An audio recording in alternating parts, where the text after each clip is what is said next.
باب وقت الفجر. وبه قال حدثنا عمرو بن عاصم قال حدثنا حماد بن قتادة عن انس ان زيد بن ثابت حدثه انهم تسحروا مع النبي صلى الله عليه وسلم ثم قاموا الى الصلاه قلت كم بينهما قال قدر 50 أو 60 يعني آية.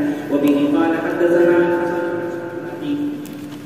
سمع روحا بن عبادة قال حدثنا سعيد عن قتادة عن انس بن مالك رضي الله تعالى عنه ان نبي الله صلى الله عليه وسلم ويزيد بن ثابت تسحرا فلما فرغا من سحورهما قام نبي الله صلى الله عليه وسلم الى الصلاة فصلى. قلنا لانس رضي الله تعالى عنه كم كان بين فراغهما من سحورهما ودخولهما في الصلاة قال قدر ما يقرأ الرجل 50 آية.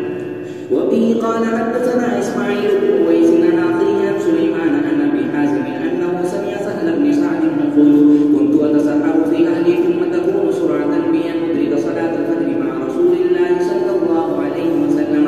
وبه قال حدثنا يحيى بن بكير قال حدثنا الليث عن خير عن ابن شهاب قال اخبرني عروه بن الزبير ان عائشه رضي الله عنها اخبرته قالت كن نساء المؤمنات يشهدن مع رسول الله صلى الله عليه وسلم صلاة الفجر متلفعات من بيوتهن ثم ينقلبن إلى بيوتهن حين يقضين الصلاة لا يعرفهن أحد من الغلس. باب من أدرك من الفجر ركعة. وبه قال حدثنا عبد الله بن مسلمة عن